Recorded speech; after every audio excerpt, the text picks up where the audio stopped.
ele aqui no chat, tá? Tá certo. É esse daqui. Ok. Que é a versão mais atual, tá? Vocês podem responder a partir desse outro. Eu vou, inclusive, atualizar ele aqui atualizar no WhatsApp, para que vocês possam ter acesso à noção, a mais recente aqui, a versão mais recente. Então, deixei aqui para quem não respondeu ainda. Okay? Então, vamos lá. Deixa eu só retornar aqui para o slide da aula de hoje.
Agora foi o certo. Ok. Então, pessoal, vamos dar início aqui ao conteúdo de hoje. Então, assim, na semana passada nós falamos um pouco sobre o que é psicomotricidade, né? Digamos, essa contextualização do que é psicomotricidade. Então, agora, para a gente afunilar um pouco mais o conteúdo, a gente vai entender qual é a parte da psicomotricidade que nos interessa, né? Quais são aí as atuações, podemos assim dizer, as linhas de atuação da psicomotricidade que nos interessam, para a gente chegar num conteúdo um pouco mais específico, aí para nós irmos afunilando esse conhecimento ou esse reconhecimento também do que é psicomotricidade e também relacionado à questão da sua atuação. Então, basicamente, quando nós falamos em psicomotricidade, né, a literatura atual, ela diz que a psicomotricidade ela vai ter aí algumas linhas de atuação. Né? Dentre essas linhas estão aí a educativa, né, a reeducativa, a terapêutica e a relacional. Então, no início da psicomotricidade, né, ela se restringia aí apenas à parte do estudo do desenvolvimento motor mesmo. Né? Então, depois ela passou a estudar essa relação entre o desenvolvimento motor e o desenvolvimento intelectual, né, e atualmente tem algumas especificidades, né, que são estudadas pela psicomotricidade, né, que é toda essa questão da lateralidade, da estruturação espacial, orientação temporal e essas relações todas, né, desses conceitos com aí o desenvolvimento intelectual da criança, né. Então, para nós, né, nós vamos nos restringir aqui ao conhecimento, a entender um pouco da psicomotricidade educativa, da reeducativa e da psicomotricidade relacional, que pode-se dizer que é uma das linhas de atuação mais atuais, né, da psicomotricidade, inclusive a que mais tem contribuído, por exemplo, para a educação inclusiva. Né? Então, a gente pensa aqui, primeiramente, na psicomotricidade educativa, também chamada de psicocinética, ou um método psicocinético, ele trata-se de um método pedagógico, né, essa psicomotricidade. Então, se pensamos em um método pedagógico, pensamos em algo voltado para a aprendizagem também, e ele é muito mais utilizado ali nas primeiras etapas do desenvolvimento humano. Esse método, né, foi criado por Lebosch, né, que é um dos grandes expoentes aí da psicomotricidade, como uma ciência do movimento humano, podemos assim dizer. Essa ciência do movimento humano, ela é aplicável tanto na educação quanto na fisioterapia, né, e parte de uma hipótese de que o movimento é fundamental para o desenvolvimento das pessoas. Daqui a pouco nós vamos entender um pouco melhor sobre essa questão do desenvolvimento motor, a gente vai falar um pouquinho de forma mais específica, entendendo um conceito mais específico. A gente vai entender um pouco também de por que esses primeiros teóricos aí falam de o movimento como fundamental para o desenvolvimento. Tem a ver com a questão neurológica, uma questão de desenvolvimento cerebral, neuropsicológico, também a gente vai entender um pouquinho daqui a pouco. Então, assim, qual o objetivo da psicomotricidade educativa?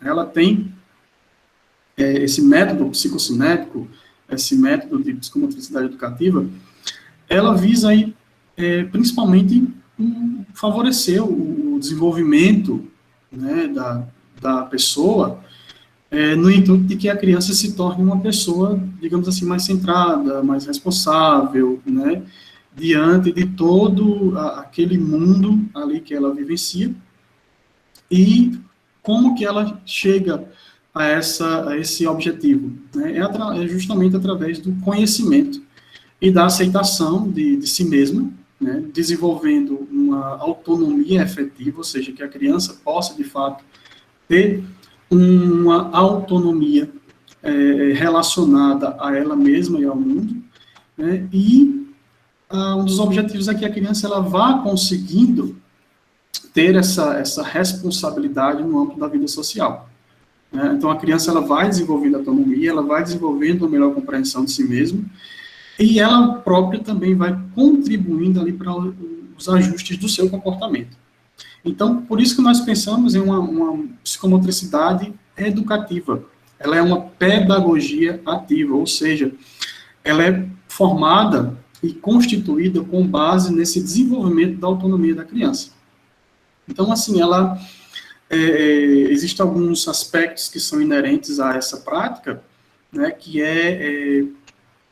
ela deve ser uma prática constante, né, dotada de muita iniciativa, de plasticidade, de flexibilidade, muita espontaneidade, e tudo isso com o intuito de facilitar a adaptação da criança a qualquer ambiente físico que ela pertence. Esse viés educativo nos traz a ideia justamente de que, assim, se nós estamos educando, preparando a criança, que ela tenha autonomia, né, que ela tenha também flexibilidade e, tendo esse conhecimento, essa compreensão da sua responsabilidade, aonde quer que ela esteja, ela consiga também se adaptar a qualquer que seja o ambiente em que ela esteja ali atuando, ela esteja participando. Então, essa psicomotricidade educativa, ela tem esse viés de conhecimento, de autoconhecimento. Nós falamos na aula passada que esse processo de autoconhecimento inicia desde muito cedo. A autonomia da criança, ela começa a ser incentivada desde muito cedo, e a psicomotricidade, como sendo uma ciência que estuda de forma global, de forma integral, de forma holística, promove esse autoconhecimento desde muito cedo.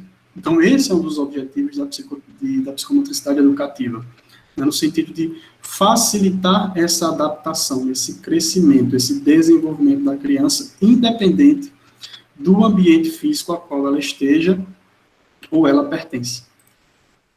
Então, assim, essa psicomotricidade, a gente vai falar de educativa, e falamos também de uma psicomotricidade reeducativa, né?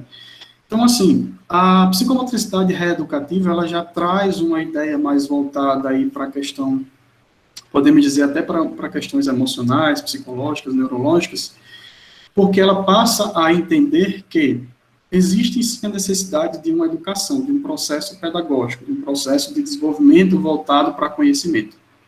Mas existe também uma necessidade de compreender que o ser humano ele é um complexo, né, de emoções e de ações. E essas emoções, né, trazendo a ideia daquele componente do afeto, daquele pilar do afeto que nós vimos na aula passada, através também do contato físico, através do contato com os outros. Então, a psicomotricidade reeducativa, ela traz para dentro da psicomotricidade essa ideia de que existe também um desenvolvimento afetivo entre as pessoas, né? esse desenvolvimento se dá por meio de emoções e ações e no contato com o outro. Então, assim, a psicomotricidade reeducativa, ela traz para o centro essa relação entre a motricidade, a mente, né, com todos os seus aspectos ali emocionais, afetivos, né, e a afetividade, né, e esses três componentes juntos, motricidade, aspectos mentais e afetividade, eles buscam facilitar a aprendizagem aí da criança, né. Então, existe uma questão, uma técnica apropriada, existe aí indivíduos que estão no centro também, e essa técnica apropriada da psicomotricidade reeducativa, ela trabalha todos os aspectos do indivíduo desde a infância até a idade adulta, né? E ela tem, de certa forma, esse caráter, né, profilático, né, digamos assim, esse caráter terapêutico, né? Então, quando nós pensamos também nesse sentido de termos uma abordagem reeducativa que leva aí também esse viés da afetividade, espera aí que eu passei coisas demais aqui. Certo? Voltei aqui. Ela traz essa ideia também de uma questão também de uma questão preventiva, né? Como nós falamos em profilaxia, né, a gente, dentro das ciências da saúde, é justamente a evitação e a propagação de doenças. Então, nesse âmbito psicomotor, seriam atividades reeducativas com o intuito de evitar, de prevenir também aí possíveis distorções, digamos assim, no desenvolvimento humano. Então, assim, quando nós pensamos nessa psicomotricidade reeducativa, ele traz essa ideia de que, assim, deve-se haver uma atividade cerebral resultante aí de complexas operações neurofisiológicas e neuropsicológicas. Essas operações, quando combinadas, né, quando organizadas, elas vão integrando aí estímulos, né, que relacionados também à parte da aprendizagem, que tanto vai ter estímulos-respostas, ou seja, como eu me adapto, como eu respondo ao ambiente através dos estímulos. A gente tem aqui uma questão behaviorista, uma questão comportamental. Quando nós falamos de estímulo-resposta, nós estamos falando dos chamados eventos públicos. O que são eventos públicos? É tudo aquilo que eu emito enquanto comportamento a partir de um estímulo externo. Então, uma criança, ela tem comportamentos na escola, por exemplo, que ela responde aos estímulos. Esses estímulos podem ser verbais, esses estímulos podem ser ambientais, né?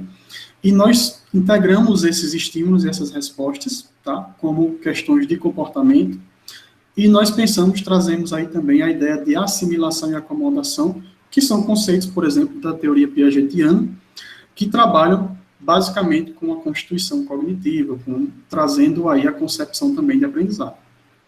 Então, é como se na psicomotricidade educativa, por exemplo, nós tivéssemos esse viés do desenvolvimento e a reeducativa trazendo algo assim, de maior significado para o aprendizado. Então, assim, o aprender na psicomotricidade reeducativa significa passar por um processo de mudança. Né? Esse processo de mudança, ele é no comportamento, e essa mudança de comportamento me leva de um estágio a outro, que vai me fazer se adaptar ao novo conhecimento, né? E como é que eu consigo passar por esse processo de mudança, de adaptação, de adquirir um novo conhecimento? Por meio de experiências. E essas experiências, elas precisam ser vivenciadas, precisam ser estimuladas e precisam ter um sentido para mim. Por quê? É a partir delas que eu vou também envolver toda essa questão dos aspectos emocionais, neurológicos, relacionais, ambientais, e se não há essa integração de todas essas questões, das experiências, dos estímulos, da valorização dos fatores emocionais, neurológicos, das questões relacionais, da vivência da afetividade, né, nós não temos uma aprendizagem significativa. Então, é esse sentido de reeducar, esse sentido de educar para um novo, de reeducar para um novo conhecimento, de trazer elementos que também são significativos, por exemplo, para a criança, que não somente estão ligados a uma questão motora propriamente dita, mas que essa questão motora está ligada aí a elementos psicológicos, a elementos afetivos, a elementos neurológicos, emocionais. É como se a psicomotricidade educativa ela pegasse o todo, fizesse uma integração desse todo e dissesse, é assim que a criança aprende, quando ela compreende o todo. Então, ela precisa também ter a constituição de um significado para que ela possa se desenvolver aí mentalmente e traga aí essa questão do desenvolvimento da aprendizagem voltada para a construção. Né? Então, a gente ainda vai ter essa psicomotricidade reeducativa numa espécie de, como nós falamos daquela questão profilática, né, voltada para o desenvolvimento, ela traz essa ideia de superação de dificuldades, né? E o autor, aí, Oliveira, ele vai dizer que superar dificuldades, existem alguns fatores que são primordiais, que nós precisamos compreender como um processo de superação. Então, o que a criança supera? O que a criança desenvolve na psicomotricidade reeducativa? Primeiramente, as noções de corpo, né? Então, a criança desenvolve-se atividades com a criança que permitam ela conhecer o próprio corpo e das outras pessoas. Né? Dentro desse conhecimento, ela vai desenvolvendo também noções de si mesma e dos outros. Ela vai interiorizando, ela vai internalizando essa imagem corporal, né? E a partir daí ela vai compreendendo também aspectos que são inerentes às questões motoras, por exemplo, a coordenação, a caligrafia, a leitura harmoniosa, a questão gestual, né? O ritmo de leitura, de palavras, de frases, a imitação, entre outros. Então, são todos aspectos que vocês aí, enquanto educadores, conhecem muito bem, né? Então, a criança passa por todo esse processo.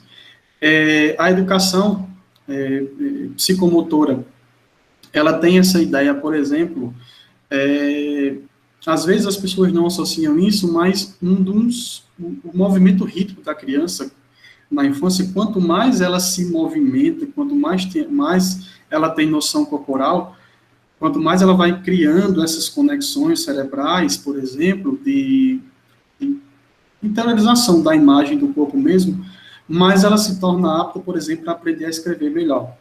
Então, um dos aspectos que favorece muito o desenvolvimento da escrita na criança, da coordenação motora, gestual para a escrita, é o quanto essa criança se movimentou nos primeiros anos de vida.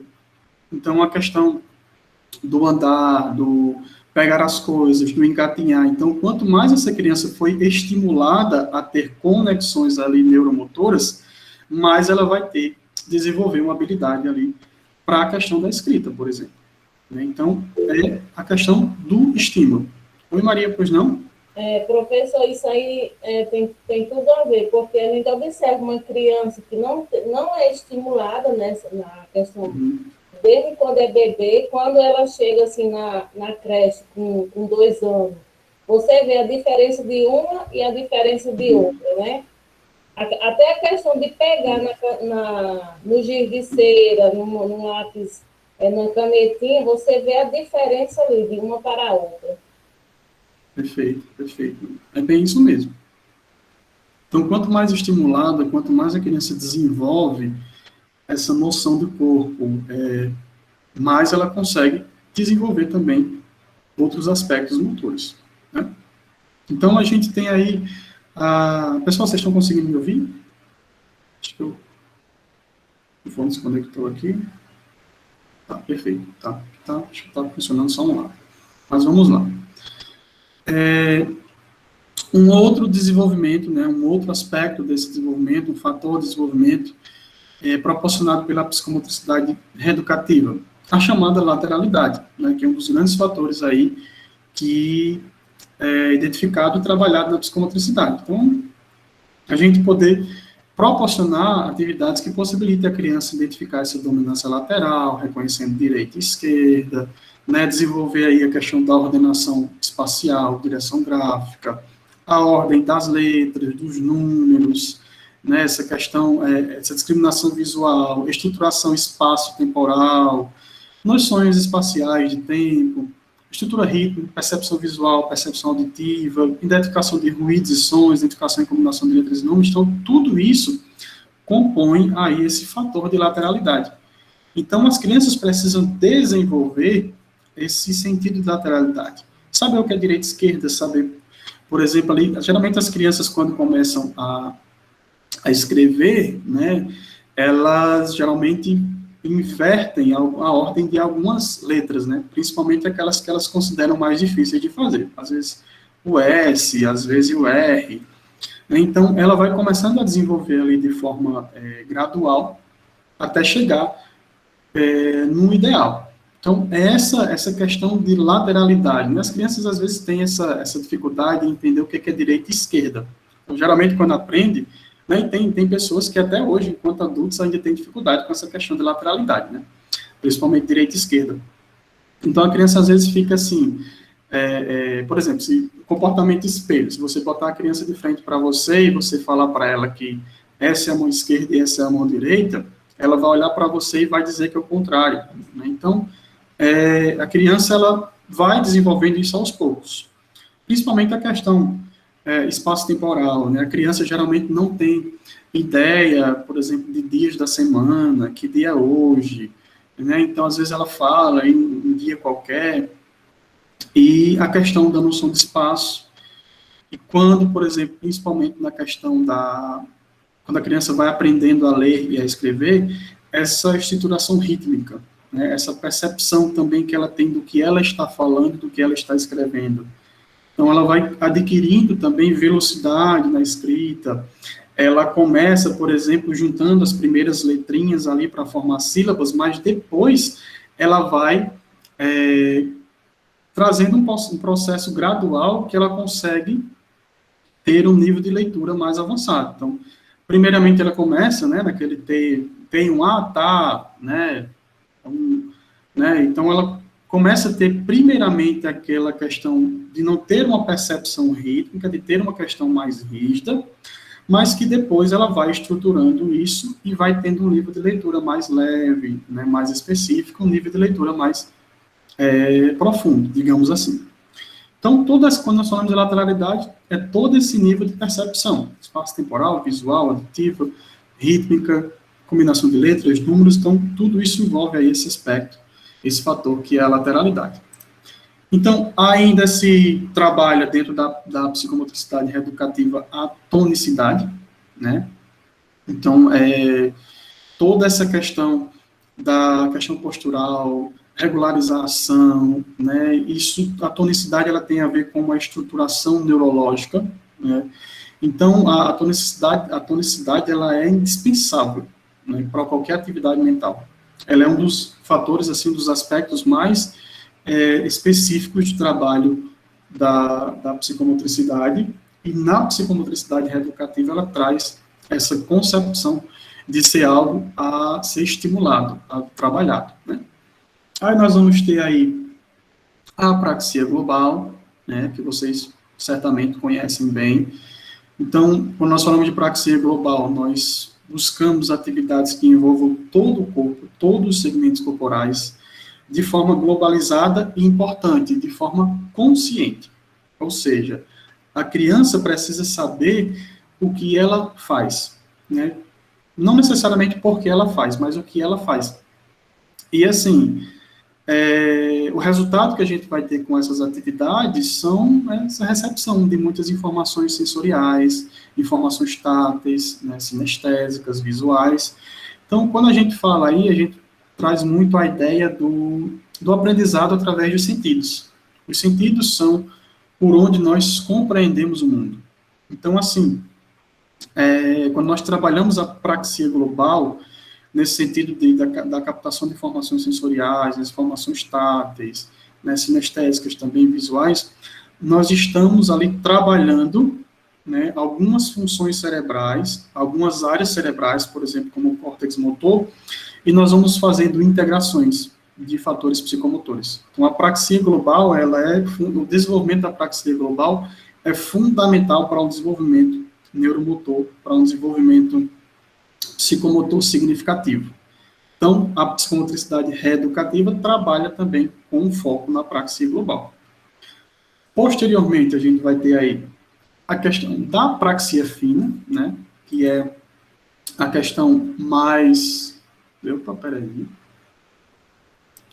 A questão aí, digamos assim, uma parte mais específica, né, então, trabalha-se ainda dentro da psicomotricidade reeducativa essas atividades que tragam a precisão das mãos, dos dedos, né, com o objetivo de quê? De possibilitar a agilidade, né, de dar precisão aos movimentos finos, a programação de ações concretas, né, essas informações que nós chamamos de tátil-receptivas, né, e elas têm essa questão também de uma correlação muito intensa com as informações visuais. Então, eu vou tendo ali, criando uma habilidade motora, uma habilidade manual, que me traz também uma forma de conhecer o mundo, de conhecer o todo.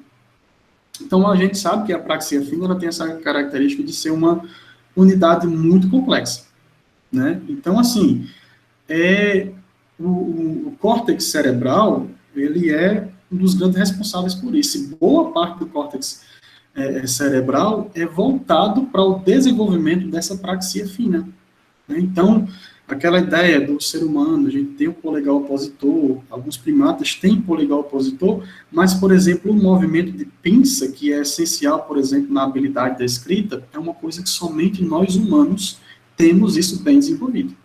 É uma habilidade tipicamente humana, né? Então, assim, traz um aspecto de consciência, né? Essa questão de desenvolver a apraxia fina tem essa ideia também de trazer um trabalho ordenado de pequenos músculos, né? Então, tudo isso que nós trabalhamos, envolvendo habilidades manuais, digitais, oculares, labiais e linguagens, também tem a ver com a apraxia fina.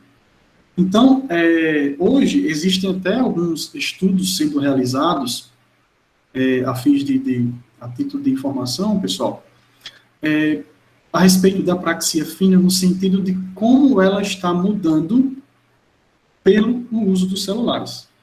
Então, por exemplo, hoje, antes, na questão da escrita, por exemplo, quando nós somente escrevíamos, nós tínhamos uma habilidade voltada para esse movimento de pinça, né, que desenvolve aqui a questão motora, a habilidade motora da escrita utilizando, mas com o uso dos celulares, nós passamos muito mais a utilizar somente o polegar. Então, geralmente, como é que nós digitamos no celular? Seguramos e digitamos aqui, né? Algumas pessoas utilizam o dedo, outro dedo indicador, mas a maioria aqui.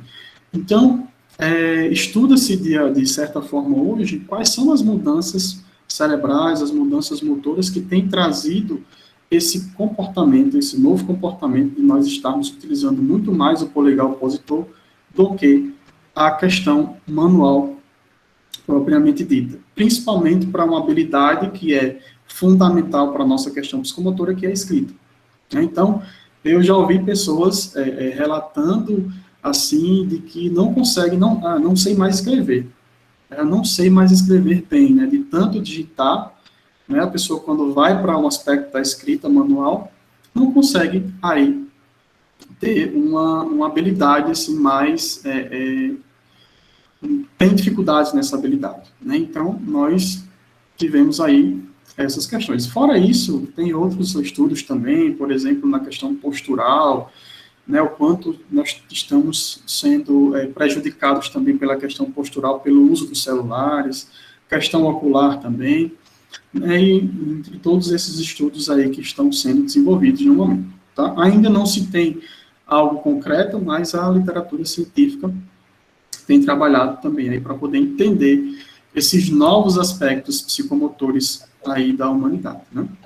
Professor, Oi, Maria, pois não? passou uma reportagem, acho que foi ontem no jornal, que a questão da internet está causando muita cegueira às crianças e prejudicando bastante a questão, nessa situação aí que você está falando. Ontem passou um especialista falando sobre isso. Isso, perfeito. Cegueira e o glaucoma. Sim, porque é o seguinte, a exposição à luz azul, a uma luz artificial, ela nunca foi tão intensa como hoje, né? Então, por exemplo, muitas pessoas relatam dificuldades para dormir, né? Ah, tem dificuldade para dormir. Mas o que a pessoa faz? Ah, estou sem sono, o que eu vou fazer? Vou mexer no celular, né? Porém, é o seguinte, pessoal, em termos de conexões cerebrais, a luz azul do celular ou a luz azul de qualquer outra, essa luz artificial, né, de um notebook, de um computador, da própria TV, mas principalmente do celular, que é algo assim que nós temos um contato muito maior, ela é prejudicial à questão neurológica voltada para a questão do sono, tá? Então, assim, existem alguns neurotransmissores, né, alguns hormônios também voltados aí para o desenvolvimento do sono, para aquilo que nos dá sono, e um deles, um dos principais, é a melanina, né, que é justamente um hormônio que faz a modulação da percepção de que é noite, dos horários que são noites e dos horários que são dia. Então, assim, não sei se vocês já ouviram falar, mas nós temos o chamado ritmo circadiano, né? Ou seja, nós temos ali uma forma em que o nosso corpo atua e que ele processa, e que ele trabalha de manhã, à tarde e à noite. Então, à noite, o ritmo circadiano, ele nos prepara para a questão do sono. Nós somos seres, enquanto seres humanos, nós somos seres diurnos, né? Então, a noite seria voltada para o descanso. A nossa composição fisiológica, neurológica, ela é voltada para isso, né? Porém, devido a uma série de fatores, inclusive a exposição à luz artificial, que é uma das maiores que a gente tem hoje, é uma das mais prejudiciais à regulação do sono. Então, por exemplo, nós somos expostos à luz artificial basicamente o tempo todo, né? Então, nós trabalhamos durante o dia sob a luz artificial. Chega à noite, nós temos a luz artificial em casa, temos a nossa própria fonte de luz artificial, que é o celular, né? Então, o ideal é que à noite nós fizéssemos uma redução, né, acentuada da luz artificial para que haja uma regulação cerebral e nos cause mais sono. Mas os estímulos que a gente tem hoje são muito maiores. Então, geralmente o celular, né, geralmente o notebook, alguma coisa, a gente está sempre utilizando algo que nos prejudica essa questão da regulação do sono. Inclusive, essa exposição, como a Maria trouxe aí, tem também prejuízos significativos para a questão ocular. E hoje, as nossas crianças, cada dia mais cedo, sendo expostas, né, à questão da radiação que é emitida, sendo expostas também a todos esses estímulos não naturais, certamente traz aí isso a médio e longo prazo, prejuízos, né? Nós, enquanto adultos, estamos sendo expostos há cerca de pouco tempo, mas as crianças, desde muito cedo, expostas aí à questão da luz que não é natural. Então, imagina isso a médio e longo prazo, que tipos de prejuízo nós não podemos trazer, né? Porque são estímulos antinaturais, tá? Então, só a fim de complementar a informação, tá?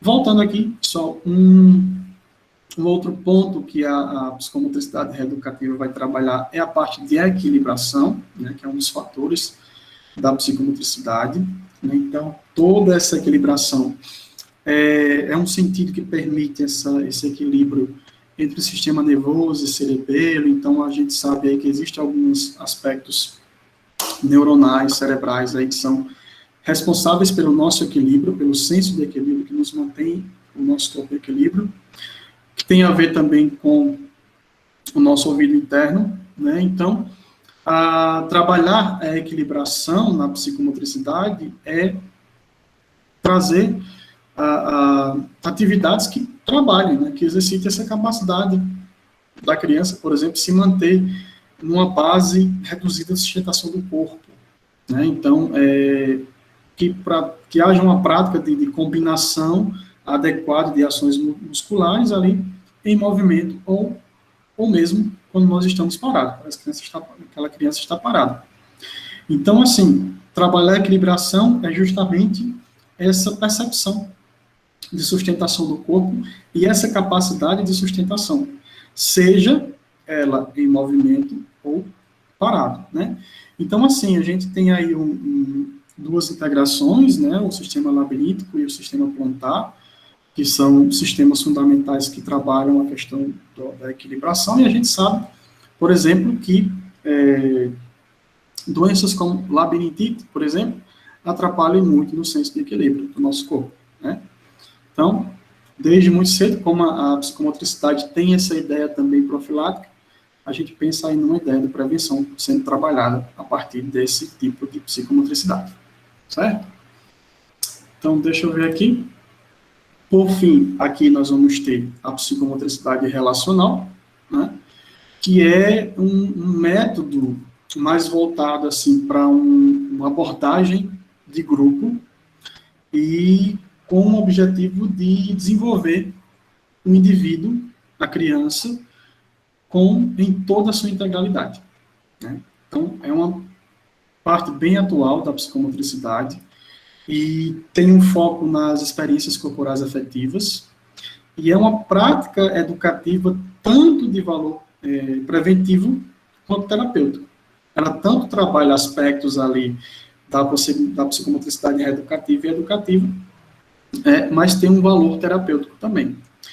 A psicomotricidade relacional, ela foi criada pelo Lapierre, né, que é um dos grandes expoentes aí da psicomotricidade, e as principais atividades que são realizadas pela psicomotricidade relacional são o jogo espontâneo e a atividade lúdica.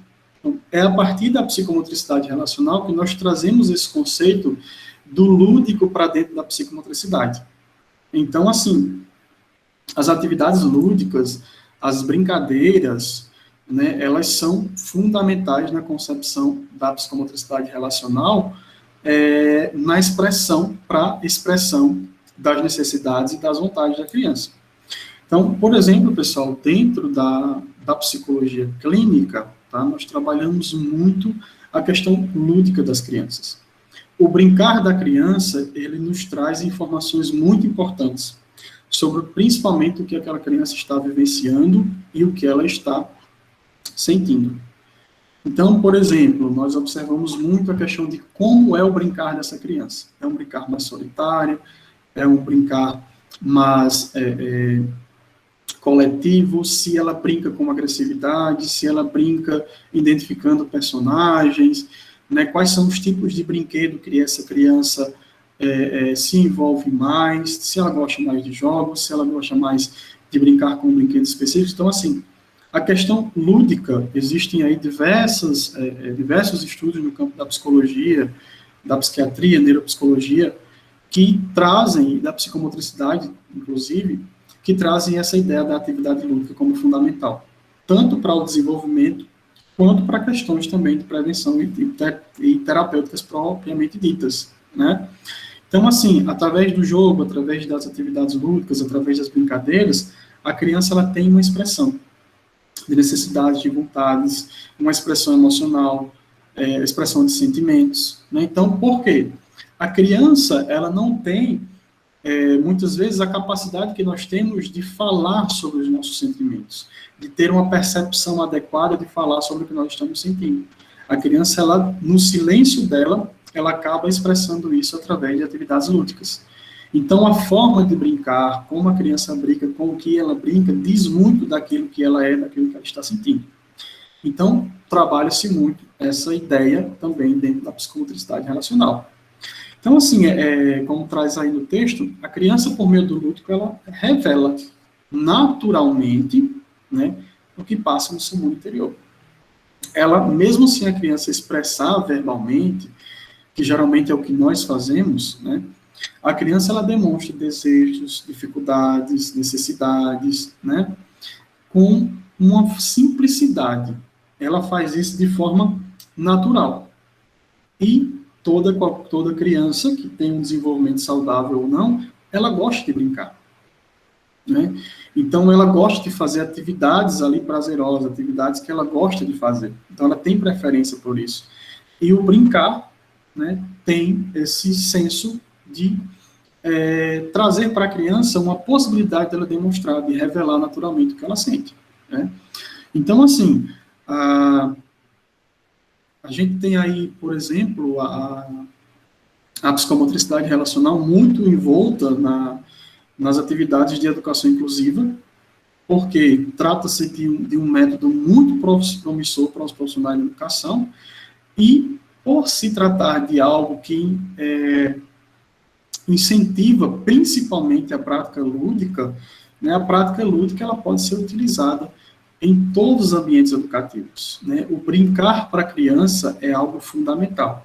Então, a psicomotricidade relacional ela sai muito daquela esfera, digamos, mais pragmática, né, mais ortodoxa, e traz a brincadeira, os jogos educativos, as atividades lúdicas como um todo, para dentro aqui da esfera da psicomotricidade, tendo aí como principal objetivo esse desenvolvimento integral do indivíduo, né, além de uma prática educativa, né, uma prática que tem valor preventivo e terapêutico. Certo? Então, até aqui, tudo bem, pessoal? Então, para a gente afunilar um pouco mais o nosso conteúdo, vamos falar de um pouco mais de psicomotricidade propriamente dita. Até o momento nós falamos, desde a aula passada, sobre o que é psicomotricidade, né, entendemos alguns processos que fazem parte dela, e agora a gente vai entender quais são os aspectos biológicos, fisiológicos, neurológicos envolvidos nisso, que nos fazem, por exemplo, dizer que a questão motora é fundamental para o desenvolvimento humano. Né? Então, assim, a gente pode falar aí, né, de algumas palavras, talvez vocês já tenham visto isso em algum momento. Vamos pensar em alguns pressupostos básicos da psicomotricidade. Tá? Então, a gente vai falar de duas palavrinhas aí, filogênese e ontogênese, tá? Que são estudos, questões, concepções muito significativas aí para o estudo do desenvolvimento humano. E quando nós trazemos essa ideia de filogênese e ontogênese, de filogenia, nós estamos trazendo uma concepção humana, pessoal, advinda dos estudos evolutivos, tá? Desde a Darwin, né, nessa compreensão de que o desenvolvimento da humanidade é evolutivo, isso aplicado dentro da concepção aqui da psicomotricidade. Então, assim, a filogenia, ela desde muito tempo, ela trabalha a evolução das espécies a partir das ideias de Charles Darwin. Inclusive, existe psicologia evolutiva, existe também outras áreas, né, das questões sociais, enfim, que são trabalhadas aí, trabalhados estudos sobre a questão da evolução das espécies. Então, fazendo um breve resumo, né, que a gente, quando nós estudamos ali a parte, né, de biologia, né, a parte ali quando nós vimos Darwin, nós aprendemos que com as concepções da ciência evolutiva, tá? As concepções da ciência evolutiva, nós tivemos aí uma evolução das espécies humanas, desde a parte de micro-organismos, até chegar na complexidade que é hoje nós, que somos chamados aí cientificamente de Homo sapiens. Né? Então, assim, às vezes um dos erros que as pessoas cometem, às vezes, é dizer assim, o homem veio do macaco. Não, nós não viemos do macaco. A teoria evolucionista diz que, em algum momento da evolução da humanidade, houve um ancestral que era comum aos macacos e ao homem, né? Então, vai ter aí todas aquelas pesquisas dos hominídeos, quando a gente estuda a parte de biologia, a parte de história também a gente vai compreender um pouco disso, né? Então, a gente vai estar trazendo essa ideia aí também da filogênese, da ontogênese. Por que que nós estamos vendo isso, Pedro? Para entender psicomotricidade, o que é que isso tem a ver? Tem a ver com o seguinte, pessoal. A filogenia, a parte da filogênese, ela nos leva a compreender a base biológica do desenvolvimento humano, certo? Então, nós temos um desenvolvimento biológico e existem algumas concepções, por exemplo, que nós temos em comum com outras espécies. Por exemplo, nós somos mamíferos, né? Nós somos uma espécie, digamos assim, mais avançada em relação a outras, mas nós compartilhamos, por exemplo, de uma formação neurológica que é comum a diversos outros animais. Por exemplo, a questão cerebral, né? O tronco encefálico, a questão cerebral, ela é comum a diversos outros animais, né? Então, os répteis, né, os demais mamíferos, então nós temos uma constituição cerebral parecida. A questão é que o nosso cérebro ele se desenvolveu mais. Pensando isso em termos evolutivos, houve uma adaptação gradual do homem, né, desde ali os seus ancestrais mais antigos, até chegarmos na questão evolutiva de hoje, né? Nós estamos falando, obviamente, pessoal, isso aqui eu não estou dizendo que isso é verdade absoluta, que, né, a gente vai sempre ter aquela concepção do criacionismo versus o evolucionismo. Eu estou trazendo aqui para vocês como concepções científicas de estudos aí que são com base em uma teoria, né? A questão evolutiva é uma teoria, ela não é uma verdade absoluta, digamos assim. Mas, por exemplo, quando nós pensamos aí nessa compreensão e desenvolvimento a partir da filogenia, nós vamos chegar a um ponto biológico, a um fator biológico predominante na espécie humana, que é o quê? O homem, ele é a única espécie que se apresenta na posição ereta e pode, com as mãos, produzir movimentos de coordenação fina motora. Existem outros animais que têm uma coordenação motora apurada? Sim, por exemplo, alguns macacos, né, gorilas, chimpanzés. Mas, qual é a grande diferença, pessoal? Eles fazem isso de forma instintiva.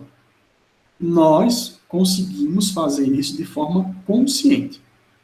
Os nossos, apesar de nós termos uma questão motora também voltada aí para aspectos, digamos assim, automáticos, né, reflexivos, mas a capacidade motora fina, ela é exclusivamente do ser humano. Tanto que, ao longo da nossa história, nós conseguimos construir a tecnologia, as ferramentas de trabalho, fazer a transformação da natureza, transformar o nosso ambiente por conta da questão da coordenação motora fina. Os homens, a humanidade, em um dado momento, inventou a escrita, né? A humanidade fez registro da história através de desenhos, né? E é somente a espécie humana capaz de fazer isso, de forma consciente, de forma aprimorada. Então, assim, a filogenia, ela nos leva a desenvolver essa compreensão da base biológica do desenvolvimento. Mas ela não é suficiente para justificar, por exemplo, as especificidades do desenvolvimento psíquico. Quais são as especificidades do desenvolvimento psíquico do ser humano? O pensamento, a linguagem, o modo de fazer as coisas, a personalidade. Então, a filogenia ela vai dizer que é o seguinte: existe um desenvolvimento que é comum a todas as espécies. Para o ser humano, ele é mais evoluído, ele é mais avançado em alguns aspectos, mas ela não explica essa questão dos pensamentos. Ela só vai dizer aí que existem alguns aspectos que são que diferenciam o homem, por exemplo, a motricidade e a linguagem, né, a motricidade fina, os outros animais têm motricidade, mas não é tão desenvolvida quanto a nossa. E eles têm um tipo de linguagem, mas não é tão desenvolvida quanto a nossa. A nós, seres humanos, né, nós, através da evolução, da capacidade evolutiva, nós fomos aperfeiçoando esses movimentos. E nós fomos também aperfeiçoando os objetos. Nós começamos a ter consciência da funcionalidade dos objetos. Por isso o homem veio a criar a tecnologia, criar as primeiras ferramentas de trabalho, as primeiras ferramentas de transformação, e hoje nós temos a tecnologia tão desenvolvida por conta dessa capacidade de nós percebermos a funcionalidade. Então, diferente de outros animais, nós conseguimos ver função nas coisas. Então, o homem, em um dado momento, entendeu, por exemplo, que se ele lapidasse ali uma pedra, ele tinha um objeto cortante. Depois ele começou a ver a questão dos metais, e tudo isso através de uma motricidade bem desenvolvida. Então, a gente vai pensar aqui e trazer para dentro aqui das nossas concepções, dos nossos estudos, dizendo que, diferente de outros animais, tá, o homem ele é um ser práxico. Ele age sobre o meio. Ele age com consciência, buscando objetivos. Ele é um ser comunicativo. Né? Nós temos a nossa linguagem, nós nos comunicamos com efetividade. Ele é um ser educável, ou seja, nós nos desenvolvemos através do aprendizado. Nós somos capazes de aprender. Né? Nós somos sociáveis, né? Nós somos seres gregários. Já falei isso para vocês na última aula, pela concepção de Aristóteles. A humanidade começou a se desenvolver mais quando ela construiu o quê? As primeiras comunidades. Então, o homem, desde os primórdios, construiu comunidades, entendeu que a vida em grupo era melhor do que a vida individual, né? O homem deixou de ser nômade, passou a ser sedentário, construiu as primeiras comunidades, as propriedades privadas, por aí vai, não vem ao caso aí os estudos antropológicos e sociológicos para a gente, né? Mas, além de ser um ser prático, comunicativo, educável e sociável, o homem é um agente e produto da cultura. Ou seja, a transformação que nós fazemos no meio, nós somos também transformados por aquilo que nós criamos. Né? Então, o homem, ele, através dessa consciência, né, dessa questão do pensamento, da linguagem, tudo isso vai sendo transformado e nós somos afetados pelo meio, da forma que nós afetamos, e somos afetados pelo meio, pelos outros, toda a produção cultural. E quando nós falamos aqui em produção cultural, pessoal, nós estamos falando do todo. O homem tem uma cultura, ou seja, ele tem aspectos que são inerentes, aspectos que são relevantes, aspectos que são específicos ali do ser humano. Aí daí, para compreender, por exemplo, essa complexidade maior, é que nós trazemos a chamada concepção ontogenética. Esse onto, né, de ontologia, é o estudo do ser, é o estudo mais metafísico. Nós vamos entender que é o seguinte, quando nós falamos de ontogenética, nós não estamos falando exclusivamente de aspectos biológicos, de aspectos fisiológicos, mas trazemos uma concepção agora de aspectos psicológicos, né, de aspectos cognitivos também, que trazem a ideia para a concepção do homem. Então, a ontogenética ela vai explicar de forma mais abrangente e justificar características que são específicas, exclusivas da espécie humana, ou seja, do Homo sapiens. Então, assim, a perspectiva ontogenética ela vai nos caracterizar esse desenvolvimento da espécie humana e, entenda-se aí do desenvolvimento da criança, como a internalização daqueles aspectos filogenéticos, daqueles aspectos biológicos, mas colocando o homem dentro de uma experiência sócio-histórica, de uma transmissão cultural que é passada de geração em geração. Então, a nossa evolução se deu de forma fisiológica, se deu de forma genética, mas enquanto seres conscientes, nós vamos também ter, ao contrário, por exemplo, de outros animais que vivem exclusivamente por questões ali inatas, nós conseguimos, além de ter essas questões inatas, fazer uma transformação, porque nós vamos aprendendo com o meio. Nós vamos desde a questão, desde os primórdios, nós temos uma questão histórica, social, que se deu início ali com as primeiras comunidades, que nos afetam, que nos fazem desenvolver também. E essas questões, essa experiência histórica, a gente vai transmitindo de geração em geração. O homem é uma constante, até chegarmos no que nós temos hoje. Então, assim, eu sei que pode parecer um pouco complexo tudo isso que eu estou trazendo, pessoal, não vou me atentar muito nisso, mas é mais uma parte introdutória, porque é o seguinte, a gente vai... O que isso tem a ver com a psicomotricidade? Dentro de todo o período da humanidade, em todas as épocas da humanidade, as habilidades, o que o homem fez? Juntou as habilidades que ele tem, as habilidades motoras, com as habilidades cognitivas e fez esse processo de transformação. Por que que nós estamos querendo entender o que é ontogenia, o que é filogenia? Porque nós, trazendo isso para a nossa concepção de psicomotricidade, nós conseguimos entender que nós trazemos aquela ideia da psicomotricidade como uma questão holística. Então, assim, nós, enquanto seres humanos, nós vamos se antever de estudar essa questão do pensamento, da linguagem, da atenção, da percepção, a questão física, o desenvolvimento psicomotor, afetivo, neurológico, todas as funções psíquicas superiores, e nós vamos compreender isso através da psicomotricidade. A psicomotricidade, ela traz essa ideia de uma integralidade. Nós estudamos o homem como um todo. E por isso que a gente vai trazer assim, o desenvolvimento psicomotor da criança, ele não ocorre de forma isolada. O desenvolvimento psicomotor do ser humano não ocorre de forma isolada. Ele é um desenvolvimento intraindividual, mas ele é concebido em um meio social. Por isso, por exemplo, na psicomotricidade relacional, traz essa ideia do coletivo, né? Essa ideia do todo. Porque, assim, a nossa constituição enquanto sujeito, ela acontece no contexto social e cultural. Né?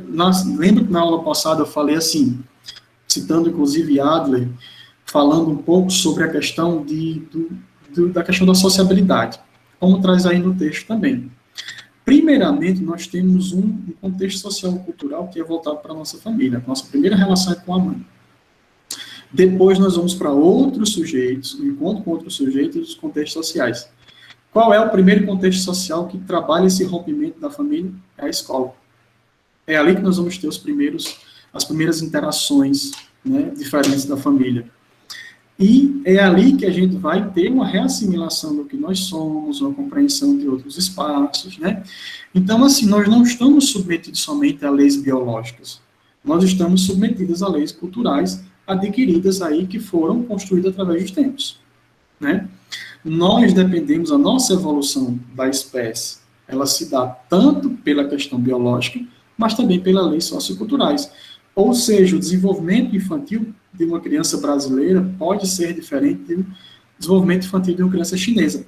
Apesar de existir ali estágios globais de desenvolvimento, mas os aspectos culturais vão também influenciar. A questão biológica é a mesma. Talvez os estágios de desenvolvimento sejam os mesmos, mas a questão sociocultural também influencia. Então, assim, nós temos aquele desenvolvimento, o desenvolvimento psicomotor intrínseco, subjetivo, que é próprio de cada criança, que é próprio de cada pessoa. Então, nós vamos ter biológico e social interagindo, corporal e cultural interagindo, transformando esse sujeito, fazendo-o se desenvolver enquanto pessoa, enquanto ser humano.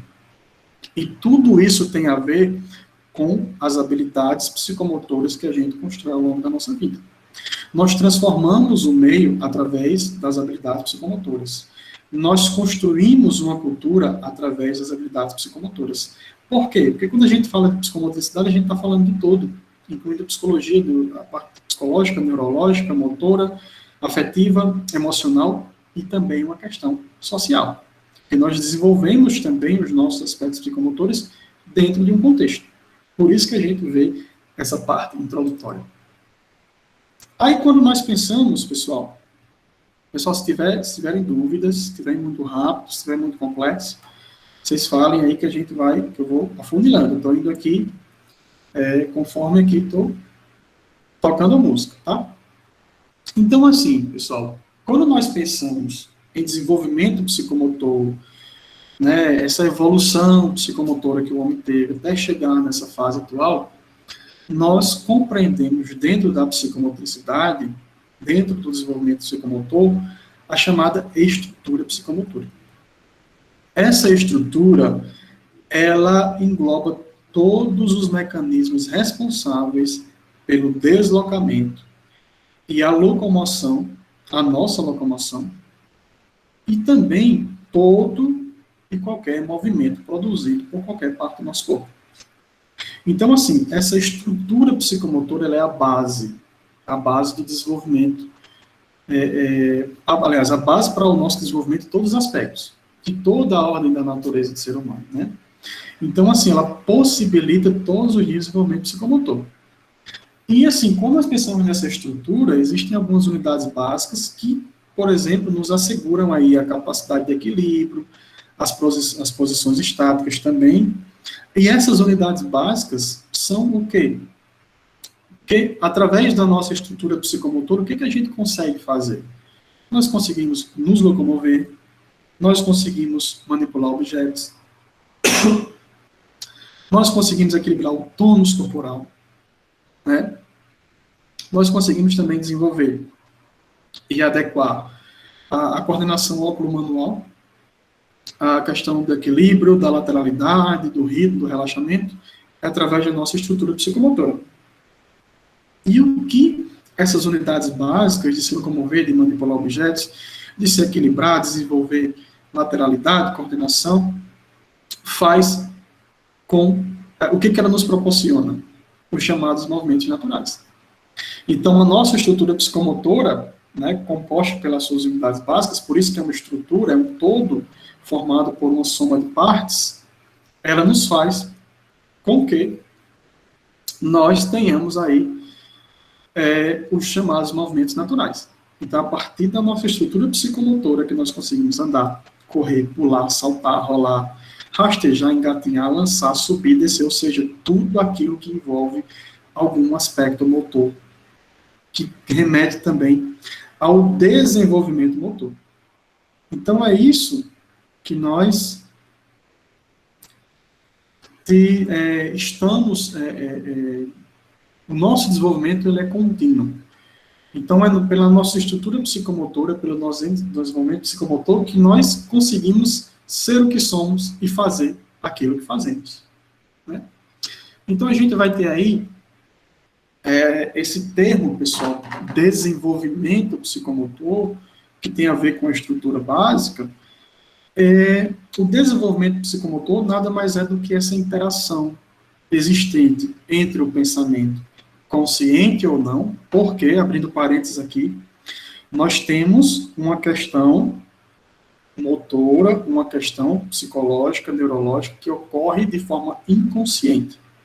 E quando nós falamos inconsciente, não é somente aquele inconsciente de Freud, tá? Aquele inconsciente da estrutura psíquica de Freud.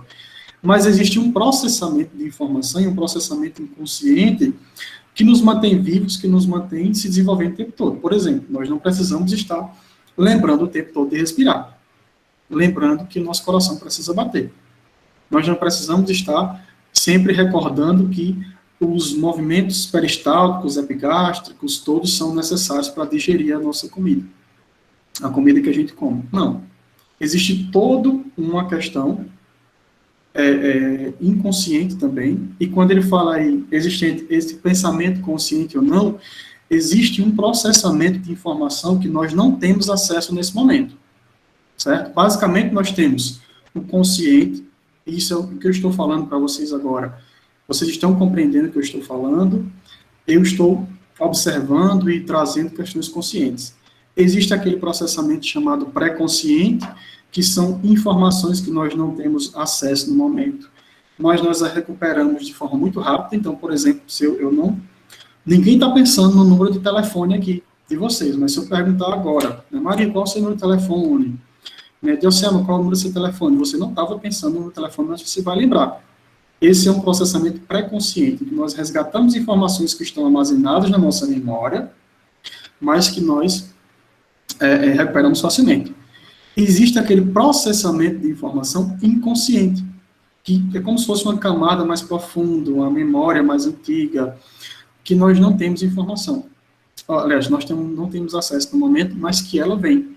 E esse processamento inconsciente, ele é feito também voltado para a movimentação, para a questão psicomotora. Né? Existe o nosso sistema nervoso parasimpático, o sistema nervoso autônomo, que é responsável por todo esse processamento inconsciente que a gente faz. Então, o que é? Respiração, batimentos cardíacos, né? Conexões cerebrais, movimentos peristálticos. Né? Então, tudo isso é um processamento inconsciente que também é psicomotor.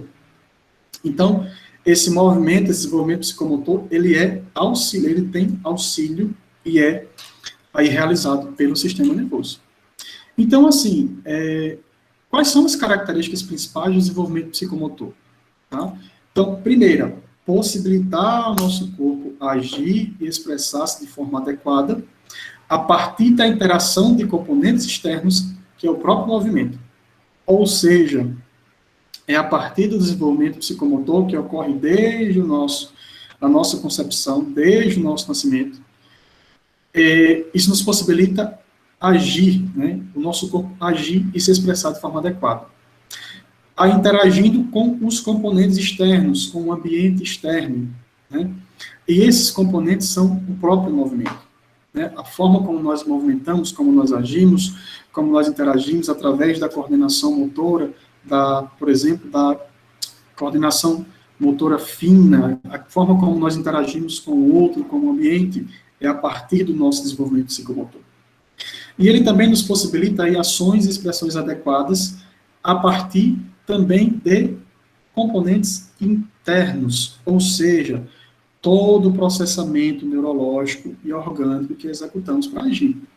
Porque a gente vai ver daqui a pouquinho, pessoal, essa parte do processamento neurológico, explicando de forma bem breve, tá? Que tudo começa na parte cerebral. O nosso cérebro é quem domina tudo. Então, a memória muscular, a questão psicomotora, os movimentos que nós fazemos, os movimentos reflexos, inatos ou não, os movimentos também conscientes, são comandados pelo cérebro. Então, assim, qualquer movimento humano envolve processos neurológicos específicos, né, podemos assim dizer. E esses movimentos, eles ocorrem desde a percepção do estímulo até a efetivação da resposta. E são esses processos que nos permitem desenvolver essa capacidade de agir e aprender. Por exemplo, né, movimentos assim que são típicos, tá? Por exemplo, quando você encosta em algo que é quente, né, você não fica, tá? A nossa estrutura cerebral não faz com que, ao sentir a dor ali de encostarmos em algo quente, a gente permaneça com a mão lá, até seja lá o que for que acontecer. Não. Encostarmos em algo quente, a gente tem um movimento reflexo. Por quê? Existe uma estrutura cerebral, tá? De ligação de neurônios, de músculos, de memória muscular, e o componente da dor dizendo que aquilo ali é nocivo. Então, automaticamente, ao sentirmos a dor, a gente retira. Né? Como também, por exemplo, ocorre de, em algum momento, a gente ter aqueles arranhões, aqueles cortes que não estavam ali dentro do nosso limiar de dor e a gente não sentir nada. E depois é que nós vamos dizer, puxa, me cortei aqui, me arranhei aqui. Mas não percebi, porque não atingiu um limiar de dor. Mas tudo isso ocorre de forma muito automática. Nós não temos consciência dessas questões. Né? Nós não... por exemplo, nós não encostamos a mão em uma panela quente e ficamos pensando, poxa, a panela está quente, olha, está me causando dor, olha, eu vou ter que retirar porque senão vai queimar mais. Não, o nosso cérebro já faz isso de forma automática. O nosso cérebro é inteligente.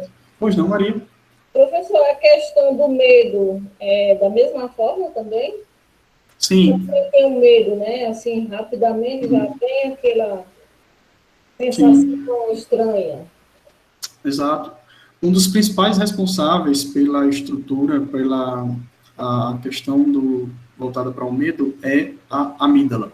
Né? Então, nós temos uma parte do cérebro chamada amígdala, bem minúscula, na parte central do cérebro, que ela funciona como uma espécie de sensor, podemos assim dizer, de forma bem esdrúxula. Ela percebe a questão do ambiente externo, algo que nos causa, por exemplo, algum tipo de perigo, e ela ativa uma série de conexões cerebrais que nos fazem ter reação de luta e fuga. Isso acontece tudo de forma inconsciente. Então, só abrindo parênteses aqui, pessoal, aproveitando a pergunta da Maria José, a questão medo está muito relacionada à questão de ansiedade. Então, por exemplo, a partir de hoje, né, quem não tem ainda essa ideia, vocês vão sair daqui sabendo hoje que é impossível você não ter ansiedade. Espera aí, deixa eu explicar. A ansiedade, ela é um mecanismo natural do nosso corpo para nos proteger de perigos. Ela está muito relacionada ao mecanismo do medo, ao mecanismo cerebral do medo. Então, é impossível eu não ter ansiedade, eu não me sentir ansioso, certo? O problema com a ansiedade é quando ela se torna disfuncional, ou seja, ela começa a me prejudicar de algum modo. Então, é natural, por exemplo, sei lá, hoje vai ter aula de Pedro, fiquei ansioso, ou fiquei ansiosa antes da aula. Amanhã eu tenho uma entrevista de emprego, amanhã eu tenho uma apresentação na escola, amanhã tem algum evento que eu vou fazer. Nós ficamos ansiosos porque a nossa mente interpreta aquilo como um perigo e nos prepara para lutar ou para fugir e algumas vezes estagnar. Então, a ansiedade é esse mecanismo que nos protege. Ela é ideal para a nossa sobrevivência. Se nós pensarmos lá nos nossos ancestrais, eles precisavam caçar grandes animais, eles precisavam estar alerta o tempo todo. A ansiedade, o mecanismo da ansiedade e do medo, naquela época, era fundamental para a sobrevivência da espécie. E aquilo, pessoal, que é biológico, é típico da nossa espécie, ela permanece independente de qualquer época em que estivermos. Os mesmos mecanismos voltados para a sobrevivência dos nossos ancestrais nós temos até hoje. O problema é que, se antes nós tínhamos medo de grandes animais e lutávamos com eles ou fugíamos para sobreviver, porque a gente precisava comer, a gente matava, a gente caçava para comer, né, nossos ancestrais, hoje a gente tem medo de coisas muito, às vezes, pífias, de coisas mínimas. Inclusive, a ansiedade disfuncional, uma crise de ansiedade, por exemplo, pode ser produzida pelos nossos pensamentos. Então, nós começamos a pensar e nos preocupar com as coisas e a gente tem uma questão de ansiedade. Então, a ansiedade ela passou de uma coisa puramente biológica para uma questão cognitiva, comportamental e social. Então, por exemplo, às vezes estímulos adversos do ambiente externo nos causam ansiedade. Então, se eu já passei, por exemplo, por situações de violência, por um assalto, por alguma coisa, é natural que às vezes eu me sinta ansioso, eu fique assustado ao sair de casa, né? Aí você pode desenvolver uma série de outras coisas. Mas, assim, é impossível você não ter ansiedade. A ansiedade, ela é básica, ela é funcional e ela é primordial para a nossa sobrevivência. Agora, ela pode, sim, se tornar disfuncional a ponto de nos prejudicar de algum modo. E tudo isso ocorre, pessoal, de forma inconsciente, de forma ali preparatória, certo? Mas a melhor notícia sobre a ansiedade é que, por ela ser natural, nós temos como controlá-la. Nós temos como trabalhar essa ansiedade para que ela retorne a ser funcional, para que ela retorne a níveis naturais. Então, a gente trabalha isso com medicação, com terapia, com exercícios, né, com a prática de exercícios físicos, alimentação, enfim. Não vem ao caso aqui trabalhar sobre isso. Mas saibam que questão medo, ansiedade, são coisas naturais, certo? Então, assim, a gente tem essa questão. O medo, por exemplo, é uma reação de estímulo-resposta, tá? A ansiedade também, né? Diferente da depressão, que é outra coisa totalmente diferente, tá? Então, assim, pessoal, o desenvolvimento psicomotor, ele vai trazer essa ideia do movimento, das ações, né? É uma integração do homem às condições do meio ambiente, né? Essa questão dessa integração, desse movimento, está direcionamento ligado, independente do sistema nervoso. Então, quando nós pensamos em psicomotricidade, nós pensamos em aspectos motores, psicológicos, neurológicos, sociais, culturais também, mas que é dependente de um sistema muito especial, que é o sistema nervoso. Então, assim, como é que a gente vai entender esse desenvolvimento psicomotor de forma assim mais específica, tá? Peraí que eu passei demais aqui. O sistema nervoso, né? O nosso sistema nervoso, que é composto pelo nosso cérebro e pela nossa medula espinal, certo? Ele controla todas as atividades do organismo. Desde as contrações musculares e o funcionamento de órgãos até a velocidade da secreção das glândulas endócrinas. Então, o nosso sistema nervoso, ele controla tudo. Tudo que acontece no nosso corpo. As contrações musculares, funcionamento dos órgãos, faz o nosso coração bater, faz, assim, bombear sangue para todos os órgãos, faz a gente, em situações de perigo, sairmos correndo e enfrentarmos, né, aquele perigo. E dizer que o nosso sistema nervoso controla tudo remete ao quê? Que ele controla a nossa motricidade, que ele controla os nossos movimentos. Então, assim, o nosso sistema nervoso, pessoal, ele tem uma função de processar informações, né, de selecionar informações. Nós aprendemos através dos estímulos. Nós recebemos centenas de estímulos o tempo todo, o dia inteiro. Radiação, estímulos sonoros, estímulos olfativos. Então, o nosso cérebro ele faz esse filtro de informações. Né? Então, por exemplo, nós temos os chamados limiares, ou seja, a minha visão tem um limiar. Existe um ponto que eu não consigo enxergar com perfeição. A nossa audição tem um limiar. Existem sons que são tão altos que eu não consigo ouvir e sons que são tão baixos que eu também não consigo ouvir. A minha percepção, a questão de sensação também olfativa, né, ela tem um limiar. Nem tudo eu consigo sentir os odores, os aromas. E por aí vai. Né? Então, assim,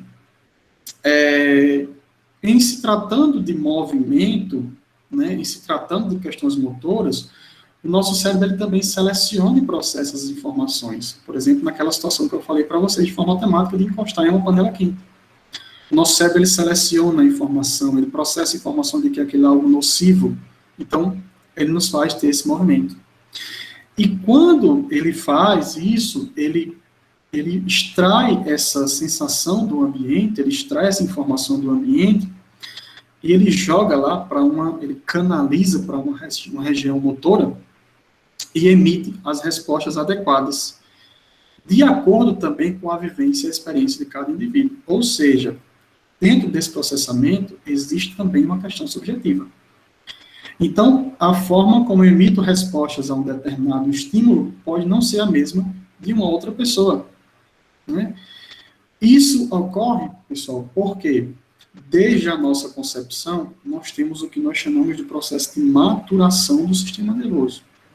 Essa maturação, né, essa construção, ela possibilita que nós tenhamos uma aprendizagem progressiva, ou seja, uma aprendizagem cada vez mais avançada de quê? De habilidades. E essas habilidades, elas se transformam de acordo ali de acordo com uma determinada área cerebral amadurece. Então, nós vamos exibindo movimentos e comportamentos correspondentes. Ou seja, se nós pensarmos, por exemplo, nessa maturação do sistema nervoso com uma criança. Então, primeiramente, a criança nasce e ela é uma questão, a criança é quase puramente instintiva. Então, ela tem reflexos, né? Então, ela mexe as pernas, os braços, ela chora. Então, conforme a maturação cerebral dessa criança vai acontecendo, o sistema nervoso dela vai ficando mais apurado, mais envolvido, ela começa também a ter uma maturação motora. Então, a criança que antes ela somente ficava ali paradinha ou chorava, ela começa a rolar na cama, ela começa a levantar a cabeça e começar a observar o ambiente, ela começa a ter respostas a estímulos visuais, a estímulos auditivos. Depois ela começa a tentar sentar e ela se senta, depois ela começa a ficar em pé, aí depois ela começa, antes disso, às vezes ela começa a engatinhar, né? Então, às vezes tem crianças que engatinham sentadas, tem crianças que começam engatinhando com a barriga no chão, depois ela começa a ficar naquela posição mais comum de engatinhar. Ela vai ficando em pé, ela vai ficando solta, depois ela vai ficando ali, ela começa a andar. A questão da motricidade aqui, da praxia fina, ela também vai evoluindo, então ela começa a pegar objetos, levar até a boca, ela começa a ter ali a questão de encaixar objetos, ela deixa aquele movimento que é mais rígido, que é mais agressivo, para ter uma concepção de uma concepção motora fina, mais apurada. Então, é essa maturação. O nosso cérebro vai evoluindo. E isso ocorre, pessoal, porque há conexões cerebrais. Ali nos primeiros anos de vida, nos primeiros meses de vida, as nossas conexões cerebrais, elas não são tão acentuadas. Então, há uma conexão e outra, mas conforme a gente vai aprendendo, recebendo estímulos do ambiente, conforme nós fomos sendo estimulados também pelas pessoas, porque, lembre-se, estamos falando de uma concepção também social, nós vamos aperfeiçoando essa maturação. E nós vamos criando mais conexões cerebrais. Em torno de 2 anos, pessoal, 2 anos e meio a 3 anos, as nossas conexões cerebrais, desde ali os primeiros dias de vida, elas quadruplicam, né? Elas se tornam 4 vezes mais, às vezes 10 vezes mais do que a gente tinha de conexões cerebrais lá no início da infância. Então, é a nossa maturação, o nosso sistema nervoso ele vai evoluindo, ele vai progredindo, né? E isso depende de alguns fatores. Existem, por exemplo, alguns fatores genéticos que não dá para a gente mudar. Pelo menos, né, até hoje não, apesar de a ciência aí estar inventando um monte de coisa agora, né, inclusive de criar bebês ali, desculpem a palavra, personalizados, né? A ideia da ciência é que em algum momento a gente crie um filho geneticamente da forma que a gente quer, com olhos verdes, com cabelo isso, né? Mas existe uma questão genética, aquela que não é manipulada pela ciência, que a gente já vem com as estruturas prontas, a gente já nasce com as estruturas prontas, né? A cor dos olhos, a cor do cabelo, o sexo. Então já vem bem definido ali. Só que, assim, parte do nosso sistema nervoso, ele não é desenvolvido ao nascermos, né? Ele vai depender, por exemplo, de que haja condições favoráveis para que nós tenhamos um pleno funcionamento e desenvolvimento cerebral, desenvolvimento do sistema nervoso. Ou seja, pessoal, nutrição é muito importante para isso.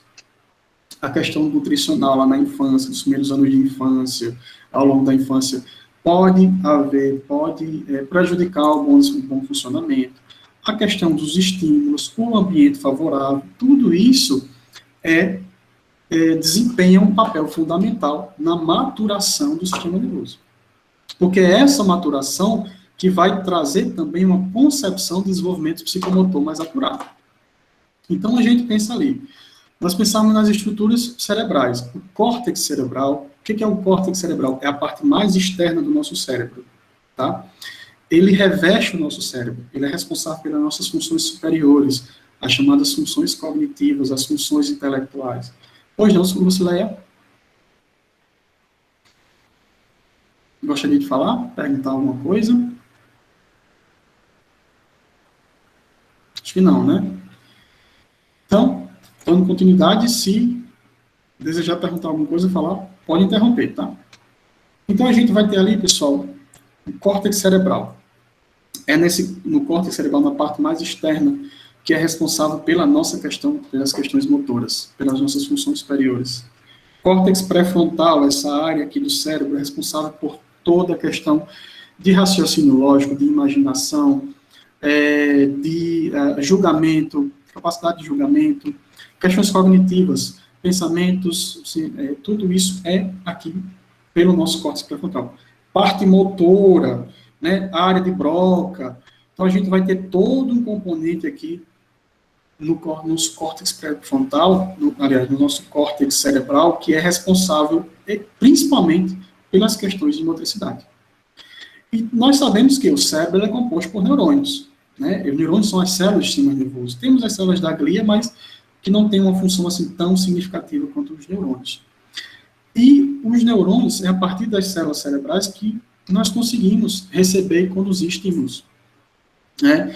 Então, assim, tudo aquilo que nós absorvemos do ambiente é transformado em informação. Tudo aquilo é estímulo. O cérebro, né, o córtex cerebral, ele necessita de impulsos, ele necessita de estímulos, né? Então, os chamados receptores esteroceptivos, ou seja, a pele como um todo. Para quê? Para é através do tato, tá? E algumas pessoas pensam erroneamente que tato é somente as mãos, não. Tato tem a ver com pele. Qual é o órgão? Cada sentido tem um órgão responsável. Qual é o órgão responsável pelo tato? É a pele, né? Então, a retina, que absorve a luz, né, que tem todo um processamento ali de informação, tá? O olfato, o paladar, o ouvido interno, né? Os receptores também, chamados de proprioceptivos, né, que são os músculos, tendões e articulações, e os interoceptivos, que são as vísceras, né, que são os órgãos internos. Então, todas essas informações são absorvidas por esses receptores, são encaminhados para os cérebros e transformados em percepção. Sensações que nós temos do ambiente externo e interno são transformadas em percepção. E como é que ocorre essa transmissão de informações entre os neurônios? Através das sinapses. As sinapses são as conexões entre os neurônios. Então, um neurônio estimula o outro, libera ali o neurotransmissor, né, propaga-se os impulsos nervosos. E nós temos bilhões de neurônios, bilhões de conexões ocorrendo o tempo todo, transmitindo informações entre um e outro, de forma muito rápida, e fazendo com que nós tenhamos essa maturação, essa evolução, que é contínua ao longo da nossa vida. Certo? Então, passada essa instruçãozinha básica, tá? Assim, essas sinapses são numerosas, né? São centenas de sinapses. A gente entende que tudo isso nos traz um processo de aprendizado. Psicomotricidade tem a ver com o aprendizado também. Então, assim, aprender, neurologicamente falando, significa usar sinapses não usadas, né? Conexões é a criação de novas conexões. Inclusive, pessoal, existe um processo chamado de neuroplasticidade, que é a capacidade do nosso cérebro de ele reconectar a outras áreas cerebrais e fazer com que aquelas áreas sejam responsáveis por determinadas conexões. Então, assim, quanto mais nós estimulamos o nosso cérebro, quanto mais nós usamos sinapses, nós vamos nos condicionando a sermos a questão do aprendizado. Então, eu trouxe até aí em itálico, um educador com atitude estimuladora estará ajudando seu aluno a diferenciar seu sistema nervoso, ampliando seu número de sinapses. Então, quanto mais estímulos nós recebemos, mais nós vamos ter ali um funcionamento cerebral mais adequado. Né? Então, o sistema nervoso ele não se desenvolve de uma vez só.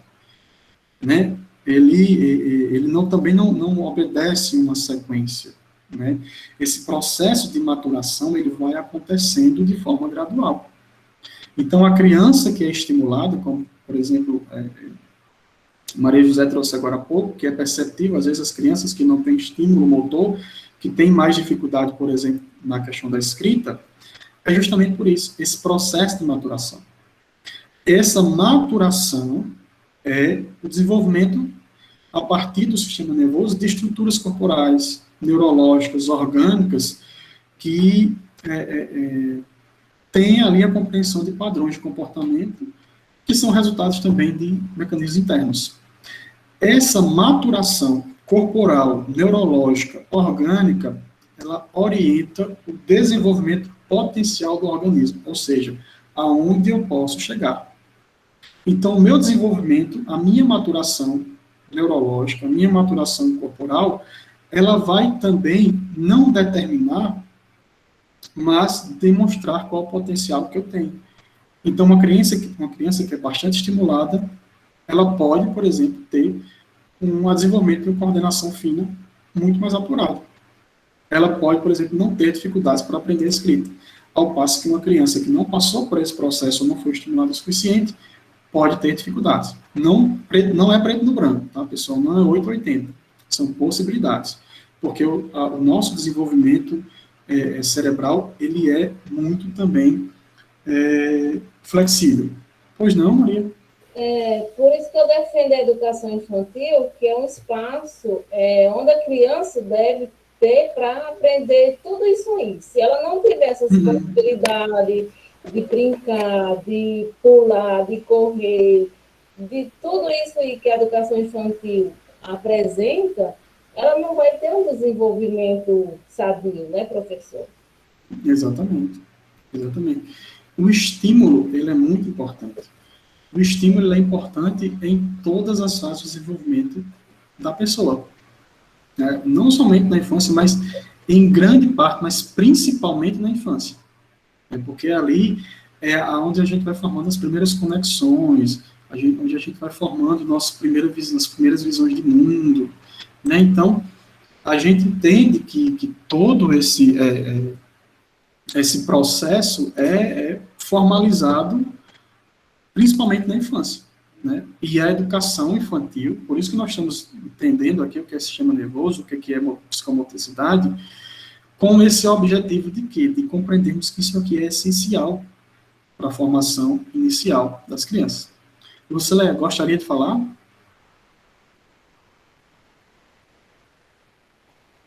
Acho que ela apertou novamente aí, sem querer. Tudo bem, vamos lá. Então, assim, esse processo de maturação desempenha um papel muito importante no desenvolvimento mental. Né? E só que a gente tem que levar em consideração outros fatores. Não se trata só de um desenvolvimento mental. Tem a transmissão social, tem a interação do indivíduo com o meio, tem os exercícios, a experimentação. Nós passamos por esse processo de autorregulação. Né? E, como o Maria José trouxe aí, só para corroborar aqui, não sem problema, Lucilé, tudo bem, viu? Mas se quiser falar, quiser perguntar, fica à vontade também, tá? O processo de maturação, né, aliás, esse desenvolvimento motor, ele é afetado pela oportunidade de praticar e pelas variações ambientais mais importantes. Os estímulos, a criança precisa ser estimulada, ela precisa ter atividades que sejam estimulantes, atividades que proporcionem esse processo de maturação. Né? Esse processo de maturação, que é neurológico, é psicológico, é biológico também, ele estabelece alguns limites, né, sobre o ritmo do crescimento físico e desenvolvimento motor. Né? Mas, por exemplo, ao mesmo passo que ele desenvolve, como nós falamos agora há pouco, naquela questão potencial, esse processo de maturação pode ser retardado também, pela ausência de práticas e de experiências adequadas, aí reforçando o que Maria José trouxe. É por isso que a educação infantil precisa muito ser voltada para a prática psicomotora. Né? Então, assim, trouxe aí no final, é importante evidenciar como a psicomotricidade pode auxiliar o aluno a alcançar um desenvolvimento mais integral, que o preparará para uma aprendizagem mais satisfatória. Então é isso, é por conta dessa evolução, desse processo de maturação, que nós vamos ter a psicomotricidade como algo, assim, muito específico, algo muito benéfico para as crianças, né? Certo? Algo que proporciona, assim, um desenvolvimento saudável, um desenvolvimento voltado para potencial, né? Um desenvolvimento aí que nós vamos ter como primordial, especificamente também, especialmente aí nos primeiros anos, tá? Para quem trabalha com educação infantil. Certo? Aí, pessoal, para a gente poder finalizar aqui a nossa aula, né, eu queria só trazer um pouquinho para vocês, são quase 9h30 já, não gostaria de chegar às 10 horas ou ultrapassar isso, mas eu vou falar aqui de forma bem breve sobre as etapas de desenvolvimento psicomotor trazidas por Vallon, para a gente fazer esse fechamento, tá? E na próxima aula a gente focar muito mais na questão das intervenções, né, das avaliações psicomotoras, né? Talvez a gente traga uma partezinha conceitual no início da aula, mas o restante ser focado na parte mais prática, digamos assim, tá? Então, assim, quando a gente fala, uma das grandes formas de estudar, de se teorizar sobre o desenvolvimento humano é falando de estágios, né? Nós vamos ter aí Piaget falando de estágios, Vygotsky falando de estágios, Erik Erikson falando de estágios, né? O próprio Vallon falando de estágios, né? Então, essa questão de fases, de estágios, grandes teóricos da psicologia, da neurologia, falam em estágios. O próprio Freud também falou de estágios. E quando a gente fala em estágios, em etapas, né, ou fases, né, que são, aí podemos lê-los como sinônimos, a gente sempre pensa que eles representam um conjunto de aquisições mais complexas, né, mais significativas e pontuais para o processo de desenvolvimento global. Então, é como se a gente tivesse ali de um estágio de maturação e passamos para outro. Então, assim, compreender esses estágios, compreender o desenvolvimento emocional das crianças, desenvolvimento afetivo, desenvolvimento psicomotor, dentro do processo educativo, né, até aí meados das demais idades, é primordial para a gente compreender também a base do desenvolvimento psicomotor. Um dos grandes expoentes que trouxe essa ideia de etapas de desenvolvimento, tratando especificamente da questão psicomotora, mas envolvendo todos os aspectos que são inerentes a ela, em especial a questão da relação, do afeto, com aqueles 3 pilares, né, da psicomotricidade, intelecto, movimento e afeto, foi Henri Vallon, né? Eu chamo de Vallon, algumas pessoas chamam Wallon, eu chamo Vallon, né? Então, assim, ele trouxe nessa sua teoria, ele muito presente, assim, o caráter afetivo das relações pessoais, né? Principalmente nas crianças ali na faixa etária de 0 a 3 anos.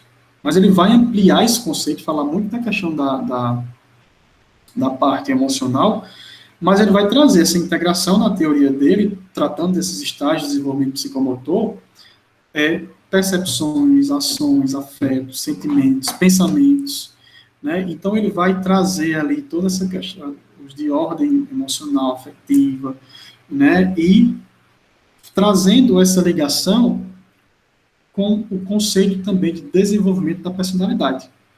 Ele vai dizer que os primeiros estágios são relacionados à natureza ali do desenvolvimento da personalidade e, posteriormente, à natureza motora e cognitiva. Os teóricos psicogenéticos, né,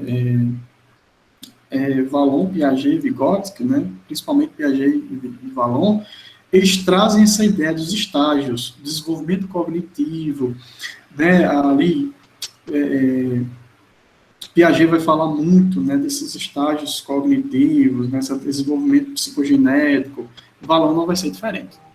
Então, para a gente entender um pouco aqui, eu fui bem redundante agora, pessoal. Perdão, a dicção também está um pouco horrível. Mas para compreender um pouco essas fases aí iniciais, Vallon vai dizer que existem alguns estágios, né? Basicamente tem 5 estágios, né? E cada estágio ele é representado e tem uma característica bem específica. Dentro desse recurso que eu trouxe aqui do slide, eu vou estar falando um pouco mais voltado para o estágio desse desenvolvimento baseado na educação, na relação com o educador, na relação com o aprendizado, como a criança aprende, já que nós estamos aqui contextualizando psicomotricidade e aprendizagem. Por isso que o meu objetivo foi trazer algo mais assim, específico que esteja dentro do contexto de vocês. Então, assim, o primeiro estágio, né, psicomotor de Vallon vai ser o estágio chamado de impulsivo ou impulsivo emocional, que vai ali de 0 até 1 ano. Então, assim, Vallon vai dizer que a criança expressa sua afetividade através de movimentos descoordenados, e eles respondem a sensibilidades corporais, né? A proprioceptiva, que é a sensibilidade dos músculos, e a interoceptiva, sensibilidade, que é a sensibilidade das vísceras. Ou seja, a criança é quase que puramente instintiva. Ela tem os reflexos, né? Reflexo de macho, entre outros.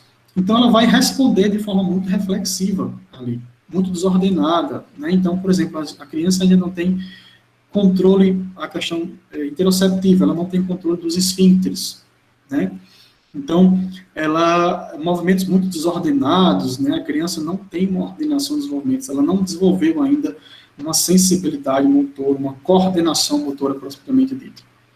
Então, assim, como é que a criança aprende? Como é que ela aprende o mundo? Aprende que ela tem uma fusão com outros. Lembram que, acho que na aula passada eu falei para vocês a respeito de que a criança, nos primeiros meses de vida, ela pensa que tudo é ela, inclusive a mãe é ela. Então, essa fusão com os outros. O processo de ensino-aprendizagem exige respostas corporais, controles epidérmicos, né? Daí a importância de se ligar com o seu cuidador, né? Porque o cuidador da criança precisa que segure, que carregue, que embale. A criança é extremamente dependente. Inclusive, reforçando aquela fala que eu trouxe na aula passada, somos a única espécie do mundo, a mais envolvida, mas a única que, se deixarmos para sobreviver sozinhos, nós não conseguimos. Nós vamos morrer. Nós dependemos do outro. Então, assim, através dessa fusão da criança com o ambiente, da criança com o outro, da criança com a mãe, né, ou com o cuidador, ela participa intensamente do ambiente. Né, e, apesar, como o Valon vai dizer, de percepções, sensações nebulosas, pouco claras, ela vai se familiarizando e aprendendo esse mundo. Né, e aí ela começa a ter um processo de diferenciação. Então, a partir dos 6 meses, ali a criança começa a entender que o outro não é ela, até chegar ali no caso, um ano mais ou menos, o quê? Geralmente quando as crianças começam a andar, a dar os primeiros passos. Né? Então, ela torna-se uma primeira diferenciação. Ela começa agora a se locomover sozinha. Então, ela não precisa muito mais. Ela ainda tem a necessidade daquele outro que segure, que carregue, que embale, mas agora ela tem uma autonomia. Ela consegue ir para onde ela quiser, que é uma questão psicomotora mais avançada de quando ela engatinhava. Quando ela engatinhava, ela já fazia isso. Ela já tinha essa autonomia. Mas agora, o andar, o fato dela andar, perfeito, Érica, ótimo. Esse é um estágio fantástico na vida de uma criança, de muitas descobertas. Ela está justamente nesse processo, sua filha está nesse processo de diferenciação, né, de evolução. Ela está tendo um salto agora, né? Exatamente. Exatamente, Lucileia. E o que deve ser feito? Estimular. A criança, quando começa a andar, geralmente os pais têm medo da criança cair, então você tem que estimular, criar ali, obviamente, um ambiente seguro, né? A gente tem muito medo de que os nossos filhos ali tenham alguma questão, né? Caiam, se machuquem, a gente fica com medo, mas devemos estimular para que ela vá também desenvolvendo essas questões motoras, né? Aí a gente vai ter aqui o segundo estágio, que ele vai chamar de sensório motor e projetivo, bem parecido com aquele estágio de Piaget, né? A criança já dispõe da fala, a criança já tem a questão da marcha, ela já anda, né? Então a criança se volta muito mais para a sensibilidade esteroceptiva, ou seja, ao mundo externo. Ela começa a ter um intenso contato com objetos, com a indagação insistente do que são esses objetos, como eles se chamam, como funcionam. Por a criança já ter adquirido ali linguagem, ela já falar, ela quer saber as outras. Então, esse processo de ensino-aprendizagem nessa etapa, se revela, o lado afetivo desse processo de ensino-aprendizagem, se revela muito, por exemplo, ali, pela disposição do professor, do educador, a oferecer uma diversidade de situações, né, de espaço, né, para que os alunos possam participar igualmente, né, pela sua disposição a responder às constantes e insistentes indagações. Então, as crianças perguntam demais, né, porque elas querem conhecer esse mundo exterior, que até então era desconhecido para elas, e tem esse processo de diferenciação em relação ao outro, em relação aos objetos, em relação às coisas.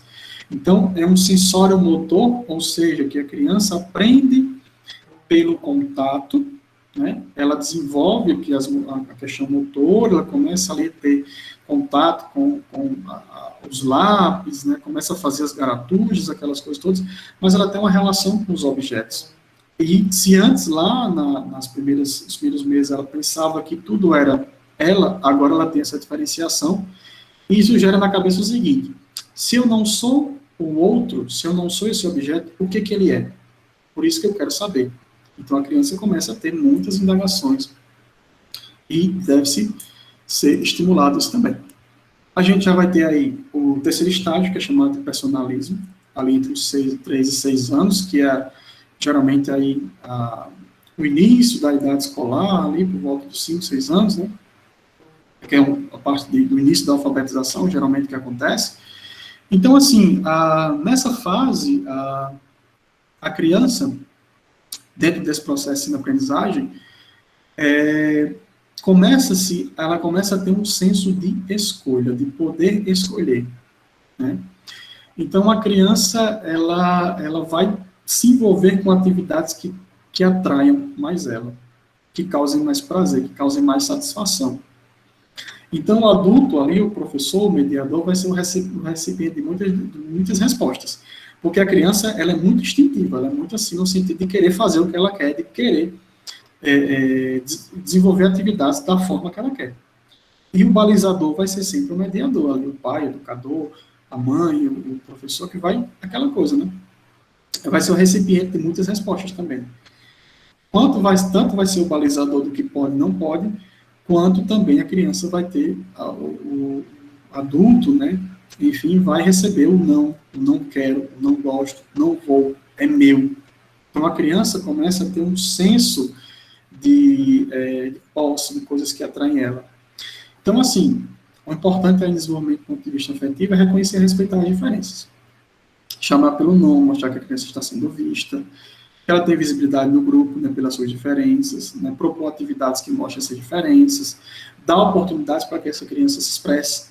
Nessa idade aí, a criança começa a ter um senso de personalidade, ela começa a criar uma capacidade imaginativa muito forte, então a criança começa a contar histórias, a criança começa a trazer uma ideia de fantasia, né? Então, assim, o tipo de atividade que vai facilitar essas aprendizagens também, por exemplo, a criação de oportunidades da criança conviver com outras crianças de idades próximas ou diferentes. E é um momento em que, por exemplo, você vai começando a trabalhar a criança a questão das diferenças. Ela já tem uma certa maturidade ali por volta de 5, 6 anos para entender um pouco as coisas. E você vai trabalhando esses recursos, você vai trabalhando essa questão do respeito às diferenças, né? Porque é como se ela estivesse ali criando uma identidade própria. Então, basicamente isso. No quarto estágio, que ele vai chamar de categorial, que vai aí por volta dos 6 aos 11 anos, a criança ela já assume aí uma diferenciação mais nítida do outro, entre ela e o outro. E essa diferenciação vai dar condições mais estáveis, mais elaboradas, para que essa criança comece a explorar o mundo externo, o mundo físico, né? Através de quê? De atividades cognitivas. Atividades essas quais são? Agrupamento, classificação, categorização em níveis, né? E de abstração até chegar no pensamento categorial. Ou seja, a criança começa a desenvolver uma visão de mundo muito mais específica. Ela classifica, ela categoriza. Ela vai começar a organizar o mundo em categorias. Ela já sabe que crianças são crianças, que adultos são adultos, né, que determinadas coisas são determinadas coisas, e assim, essa organização do mundo em categorias bem definidas possibilita uma compreensão mais nítida sobre ela mesma. Por quê? Porque a criança ela já entende essa diferenciação de que ela era, de que o outro é o outro. Né?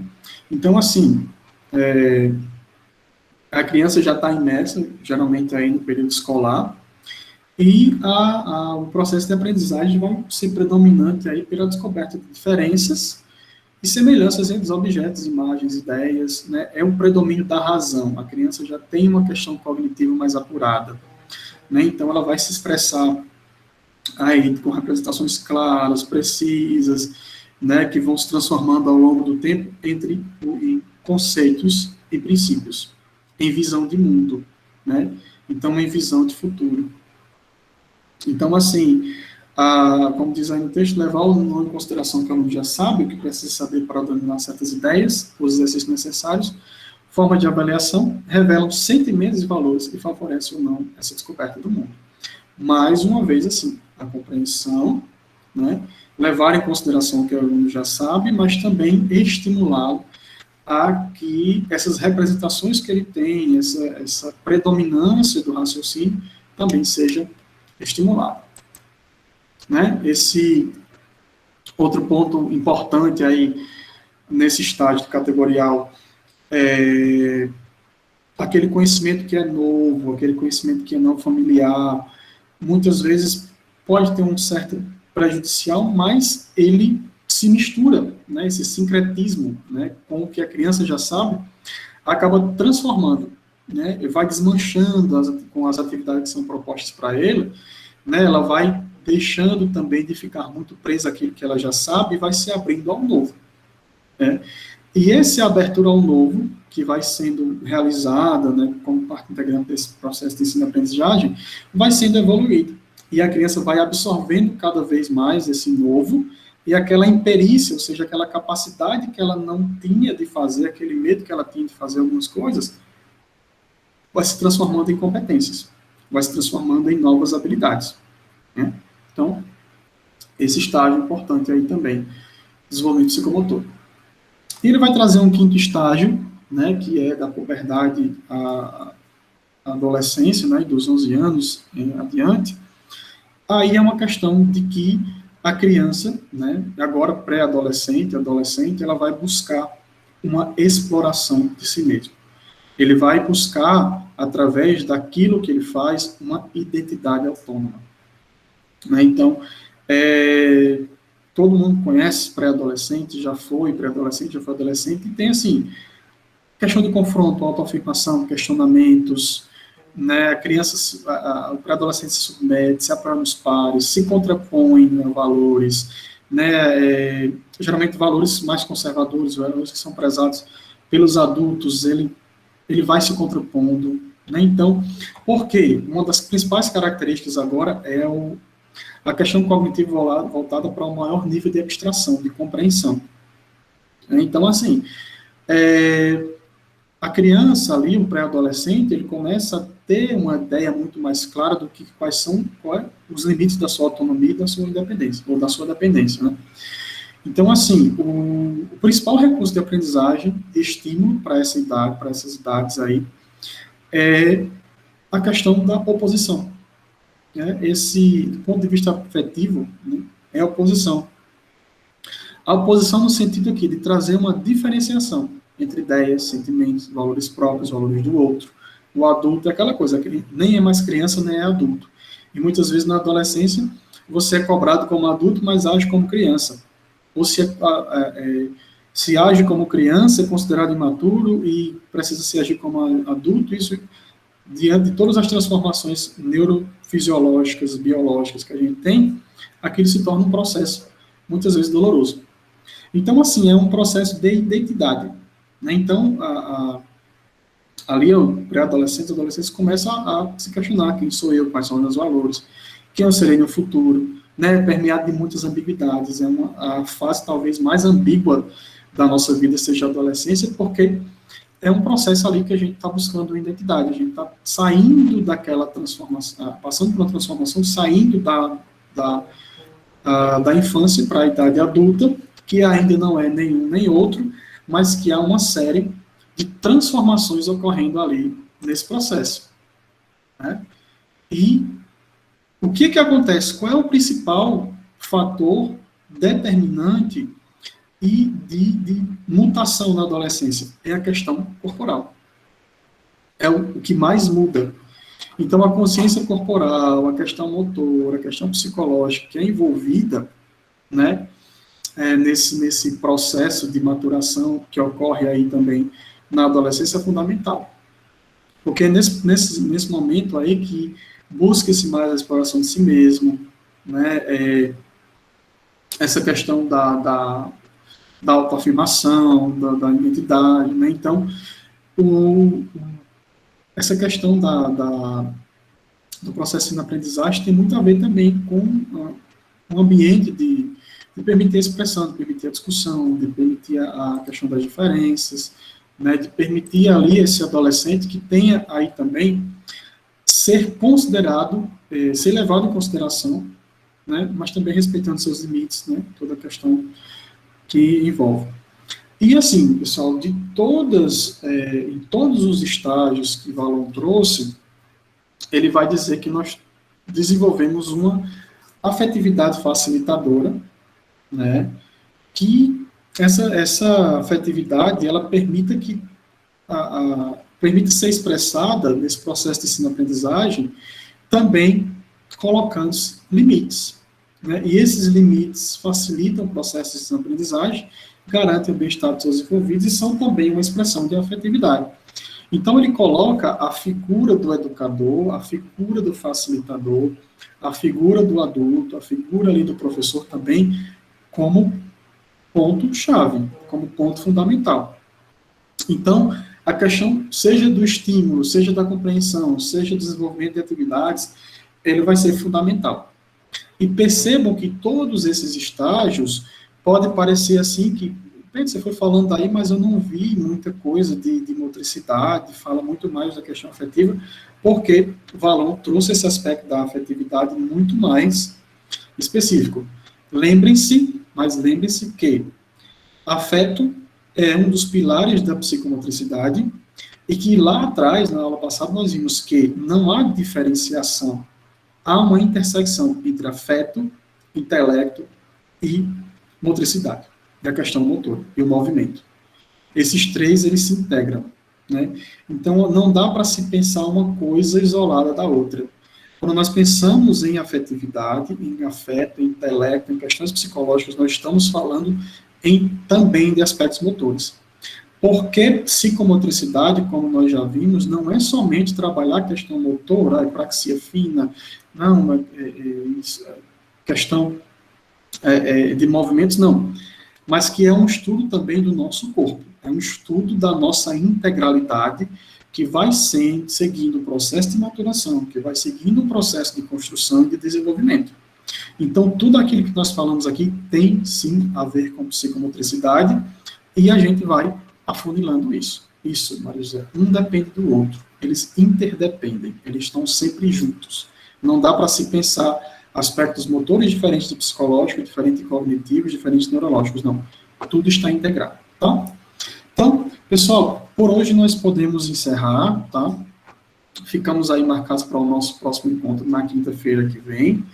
E na próxima quinta-feira a gente vai trabalhar um aspecto mais, digamos assim, prático da psicomotricidade, mais interventiva, parte de avaliação. Talvez tenha algum conteúdozinho ainda um pouco teórico, mas a gente vai trabalhar principalmente essa parte mais específica, tá? Então, desejo boa noite a todos, bom descanso, tá?